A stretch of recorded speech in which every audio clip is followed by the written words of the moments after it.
Hey, my name is Patrick, and this is Prep Mindful, your daily video practice in mindful test prep. Coming at you today with an ACT math question. This was question 49 on the math section of ACT 64E. Oh, hey, here's an idea. Why don't you pause the video? Seriously, pause it, take a crack at it yourself, and then when you're done, you can unpause the video and watch the explanation. See how you did. Could be good. So we're getting in there. It reads, in the real numbers, what is the solution of the equation 8 to the 2x plus 1 equals 4? To the 1 minus x. Now, the most obvious way to do this question, to my mind, is not actually the way that I would recommend, but it will work.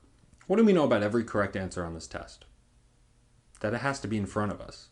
You have a calculator, and you have the possible answer choices, so you could just check on your calculator and go through and see which answer choice works. But so that we can squeeze a bit more conceptual learning in here, let's see if there's another way to do it. When you're dealing with advanced exponent problems, the key is usually going to be to get like bases. So you'll notice on one side of the equation the base is 8 and the other it's 4. Well, both of those are exponential powers of 2. 8 would be 2 to the third and 4 would be 2 squared. So let's rewrite these two sides of the equation, both in terms of 2 as the base. So we have 2 to the third times 2x plus 1 equals 2 to the second times 1 minus x. Now we can actually drop out the 2 on both sides because these two exponents have to equal each other. So now we're left with just 3 times 2x plus 1 equals 2 times 1 minus x. We distribute, we get 6x plus 3 equals 2 minus 2x.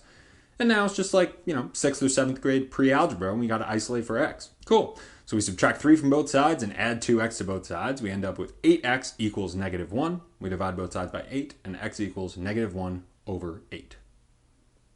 Cool.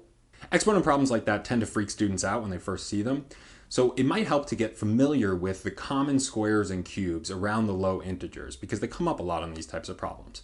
For instance, you may not know that 3 cubed is 27, but if you're facing an exponent problem and one of the numbers involved is 27 and another one there is 9, then the key to answering the question correctly is probably going to be getting everything in terms of 3 as the base. Similar with 2, 4, and 8, and 16 and 64. You just kind of want to have a working knowledge of how to get to those numbers by raising another number to an exponent. I'm not saying anything crazy. 7 squared is 49, 6 squared is 36, 5 cubed is 125, things like that. If you have any questions or comments about this video, feel free to hit me up in the comments below. Or you can email me at prepmindful@gmail.com. If you enjoyed this video and found it helpful, why not subscribe to our channel?